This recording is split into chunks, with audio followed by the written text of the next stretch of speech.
Thank you, Mr. Chair. Thank you, Senator Warner. Thank you, Mr. Chairman. Mr. Faulkender, it's good to see you again. I got to pick up where my friend, the senator from Minnesota. You would agree that IRS has antiquated systems?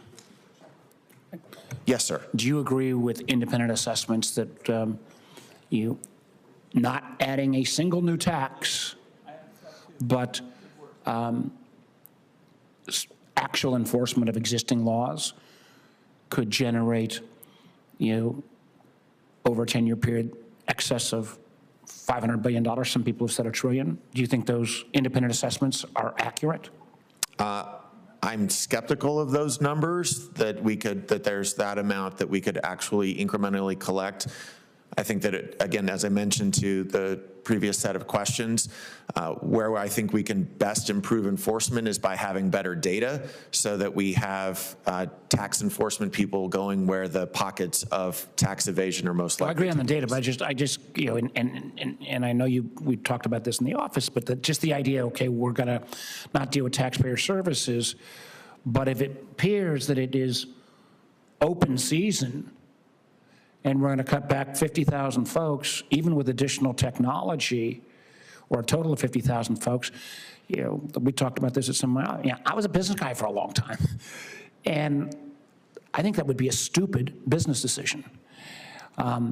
Many of us, and we didn't come to agreement, but many of my Republican friends, including the chairman, we talked about this at times and recognized that there was, additional dollars in the IRS could actually save taxpayer money because we would have better enforcement. And I echo completely, we need the new systems, but I am hugely concerned, and I'm not going to beat you up the way everybody else does. I think they've already have on the DOGE boys and what they're doing in national security, and it is making our country less safe. But on just plain dollars and cents basis, I think the notion that the 12,000 people that have been fired are going to make no difference, that number goes up to 50,000, is going to make no difference. It defies the reality that all of us on both sides of the aisle had, and we may have had different numbers we agreed about how much new investment, but that IRS was woefully underinvested in. We needed to upgrade our systems. We need to bring back new modern technology. And I'm extraordinarily afraid that we are going to take a giant step back this way. Bringing in a thoughtful approach on any of these issues would make sense. I don't believe that's taking place. I do want to touch on one thing that I think we agree on, and I want to make sure I can get the chairman nodding on this, since he and I have been partners on this. Is this CDFIs, Community Development Financial Institutions? Under the first Trump administration, we made record investments. $12 billion, $9 billion of which went for Tier 1 capital.